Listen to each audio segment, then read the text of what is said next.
Good Friday morning, and thanks for joining us from the Ohio AgNet, the voice you know with the news you trust studio, sponsored by BASF, where you can count on the trusted performance of Alivo seed treatment to protect your soybean crop. I'm Dusty Sonnenberg. Under clear skies, 53 degrees out on the barn thermometer. It is a clear, cool, crisp morning out there. It was an absolutely beautiful night last night as we finished up our soybean harvest, that sunset reflecting off all the dust that was hanging in the air from the combines. A couple quick calendar reminders. Jackson County Regional Livestock Market is going to be having a bred cow sale coming up tonight at 6 o'clock. There will also be a cattle sale starting Saturday at 11 a.m. And if you're interested, there will be a equipment sale on Sunday at 1. You can visit jcrlm.com, your livestock authority. And this one programming note, tune in next Tuesday as powered by soy biodiesel. Dale will be visiting with the folks from the Ohio Corn and Wheat Growers Association. Taking a look at your agricultural headlines, U.S. Treasury Secretary Scott Bessent said on Thursday that the federal government would make some announcement early next week to provide, quote, substantial support for farmers. Now, in an interview on CNBC, Bessent said it is unfortunate that the Chinese leadership has decided to use soybean farmers as a hostage or a pawn in the trade dispute. Bessent said he spoke with Agriculture Secretary Brooke Rollins on Wednesday about some type of support for farmers. You should expect some news on Tuesday, he said, that's October the 7th, on substantial support for our farmers, especially soybean farmers. They have had President Trump's back, and we have their back, he said.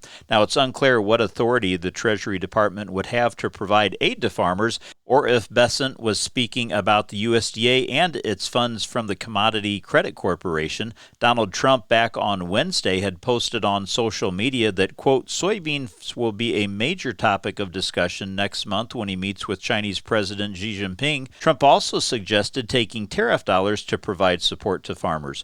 Now, Trump's post had an immediate positive impact on soybean prices, pushing up future prices 20 cents on Wednesday and more than 5 cents a bushel on Thursday. Now, Senate Majority Leader John Thune raised concerns about the Farm Service Agency offices being closed during the shutdown. FSA employees are important to the farmers that we all represent, and that's an unnecessary consequence of Schumer's shutdown, he told Politico.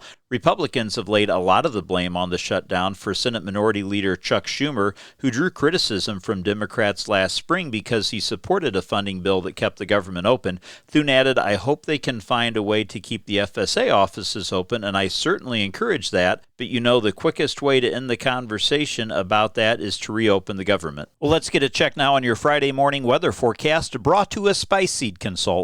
Simply better performance, online at seedconsultants.com. Our wide open harvest window continues through the weekend. I'm Chief Meteorologist Ryan Martin with a look at your Ohio Ag weather update. High pressure is dominating here as we finish out the week, sitting over Michigan last night and still going to give us the impact through the day today. I think we put together dry weather all the way through the weekend, through Monday, and our next chance at precipitation and an interruption in harvest is going to be coming on Tuesday, next Tuesday the 7th. That's when the frontal boundary sags southward and comes in from the north and northwest, likely bringing us anywhere from a tenth to 1 inch of precipitation, 90% coverage across Ohio. I think all of us can get something. And then we follow that up with dry weather coming back quickly Wednesday afternoon, Wednesday evening. We are fully sunny, dry, and still rather warm for next to Thursday the 9th, Friday the 10th, and I think we get through the weekend of the 11th and 12th with very little moisture as well. Next frontal boundary then comes in the week of the 13th. Monday the 13th, hit and miss scattered showers, but I think that front changes the dynamic for the rest of that week. I can't rule out on-again, off-again spotty shower action through the entirety of the week. It's not going to hit the entirety of the state on any given day. I think we have to dodge showers here and there, and it may not be overly heavy. It may be the kind of precipitation that allows us to just kind of focus on corn more than anything else, but there will be moisture. It's not going to be as wide open and definitely not as dry as what we're dealing with right now. That week of the 13th probably sets the stage for cooler air to come southward and take hold the week after. I'm not as concerned about the chilly air coming for the week of the 14th now. I think it gets pushed back another week at least. I'm meteorologist Ryan Martin. Thanks, Ryan. Stay tuned. We'll be back with more after this. It's the livelihood of Ohio farmers. Planting, fertilizing, tending, and working. Long days, short nights, cab meals, and tractor rides with the kids. It all leads up to harvest. Farmers are parents, siblings, children, and friends, and they're working hard to feed us all. Give farmers plenty of room to work on the roads this harvest season. From all of us here at the Ohio AgNet, have a safe harvest. When you're buying seed, there's more to a transaction than money. You're exchanging time and trust, hoping each decision adds up at harvest. Seed consultant sales professionals don't take that lightly. With products made to excel in the Eastern Corn Belt and agronomic knowledge that stands up to the test, we're all about the same things you are: reliability and results. Buy into a better seed experience. Visit seedconsultants.com to view our corn and soybean lineup. In other agricultural headlines, the public is receiving increased education on what to watch out for regarding New World screwworm to help in the potential prevention and control efforts. USDA's Rod Bain tells us more. There is growing awareness of the threat New World screwworm can pose to our nation's livestock, particularly beef cattle, as this invasive pest, once decades removed away from our country, travels closer to the U.S.-Mexican border. This one's particularly problematic because the maggot will infest living tissues and consumes those on a living animal. It'll get into, say, the umbilicus of a newborn calf, onto a cut, onto, say, a dehorning wound. Those types of things are some of the primary places that we might see this, and it will kind of continue to make those wounds worse and continue to eat tissue if it's left untreated. Agriculture Deputy Undersecretary for Marketing and Regulatory Programs Lauren Stubb says only those who dealt with NWS at the height of our country several decades ago might know what to look out for or understand the potential impacts. Hence the importance of education and vigilance of what to watch regarding a possible New World screwworm case. Especially for those who are living around the border, which would be more of a high-risk area. Any animal that's going to have more proximity to wildlife or to livestock, or an animal, of course, that is livestock, is going to be at higher risk. It is not just livestock, though, at risk for a potential case of NWS. For pets, those are probably a little bit easier to check, but make sure, especially in the long-haired ones or really furry ones, to be checking for any wounds. The NWS maggot is shaped like a screw and screws down as it consumes tissue. But the Deputy Undersecretary says there is another way this pest can potentially be detected. Screwworm also has reportedly a very particular smell. I've actually been around it and seen it in real life myself, and it does have a very sort of particularly noxious smell, so any kind of foul-smelling wounds, of course, you would want to check out for any number of reasons, but look at those for any signs of myiasis. If myiasis, infestation by fly larvae, is suspected, I think the best case scenario is not to try to determine whether it is screwworm or if it is something else yourself, but to report that to either your state animal health official, or if you so wish, you can call USDA directly. But I think the state animal health official would be more than happy to take that call and to look into it for you. Contact information for USDA area veterinarians is also available by going online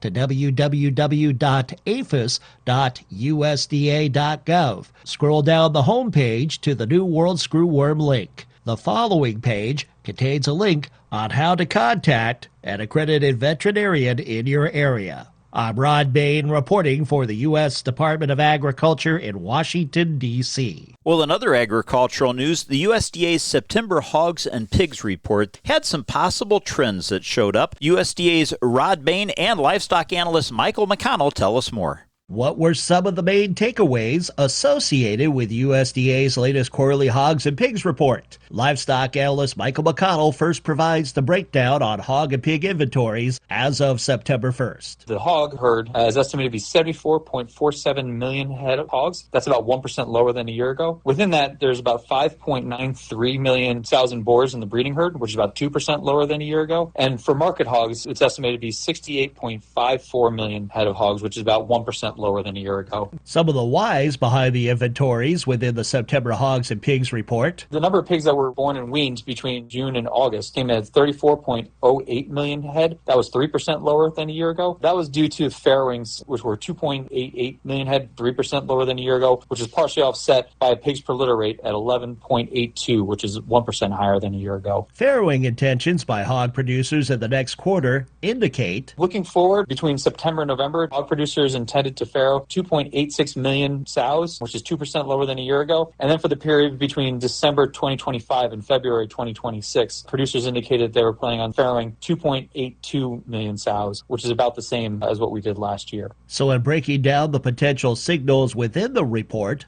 McConnell believes hog supplies are going to be a little bit tighter for the remainder of this year and into 2026. And that expected trend is due to the relatively lower amounts of farrowing, as well as the reduced pig crop from last year that we saw in the previous quarter. The breeding herd has contracted a little bit relative to a year ago. That also kind of indicates that hog supplies going forward likely to be a little bit tighter. And McConnell adds, this trend appears to have somewhat begun this summer. Slaughter rates were relatively light relative to a year ago for much of the summer. In fact, a couple weeks ago, we got our first year-over-year increase in hog slaughter for the first time since May. What impact expected from the tighter hog and pig supplies? The relatively lighter slaughter, that's been supportive of live hog prices, and we've also seen it in relatively supportive wholesale pork prices as well. So that's something to keep an eye on going forward to see if the tighter hog supply continues to provide that support on prices. I'm Rod Bain reporting for the U.S. Department of Agriculture in Washington, D.C. Thanks, Rod. Stay tuned. We'll be back to take a look at your markets after this.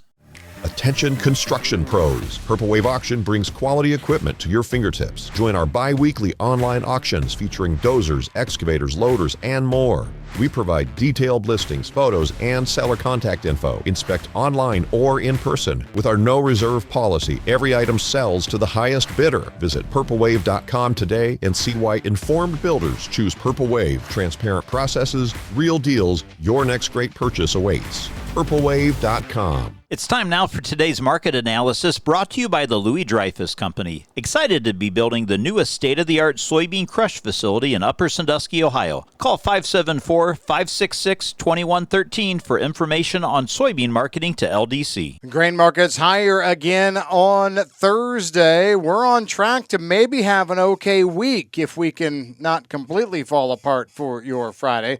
Let's take a look at the numbers first. Again, a little bit of a surprise here. 3 to 5.5 higher on corn, 9 to almost 11 higher on soybeans. Bean meal was up, bean oil was up slightly, but this was not an oil-led market. And on the wheat side of things, the Chicago and Kansas City up anywhere from 2 to 5 cents. So that was the interesting thing. It was a rising tide floats all boats kind of day, but I did not hear anything else out there that was exceptionally interesting, except follow through on the President Trump social media post where he announced that he's going to bring up China's avoidance of purchasing U.S. soybeans as a trade negotiation tactic with Chinese President Xi. Here's what I find is real interesting about this whole Trump statement thing. The meeting with Xi was something we knew about. This meeting is going to happen on the sidelines of the APEC conference in South Korea. So this meeting had been telegraphed for weeks, if not months. The Chinese soybean buying thing, all right, that was a little bit interesting, but remember, ASA and a whole bunch of other things in ag media and otherwise have surfaced here over the past few weeks that lets everybody know U.S. farmers are restless. They're not happy. So why wouldn't Trump say something about this? My question is, can we see this excitement about the meeting hold for the next 4 weeks till this happens? And is there going to be any kind of announcement? No, I don't think there will be. And also, let's tell you what's already happened. A year ago, China imported 17 million metric tons of U.S. soybeans from September through December. What's today? It's early October, so we're already a third of the way through that period, and there's nothing here. Some arguing out there that we've lost at least 13 million metric tons of the demand already. So even if we do get something, does it fix our balance sheet? Absolutely not. But it was enough to get the market excited. 2 days since this Trump social media frenzy, and the market's up 25 or so cents. I guess, let's see, at this rate, we could be at $14 by Thanksgiving, right? I'm Ryan Martin. Thanks, Ryan. Well, let's take a look now at what those markets have been doing in the overnight trade, brought to us by Seed Consultants. Simply better performance, online at seedconsultants.com. Well, December corn is trading down a half a penny at $4.21 1/4. March corn is down a quarter penny at $4.37 3/4. November soybeans trading down 2 1/4 cents at $10.21 1/2, with January beans down 2 3/4 at $10.39, and wheat for December is trading down 3/4 of a penny at $5.14. Your July 26 new crop wheat down a penny and a half at $5.55 3/4. Well, thanks for joining us. Have a great day, everyone. This is the Ohio AgNet.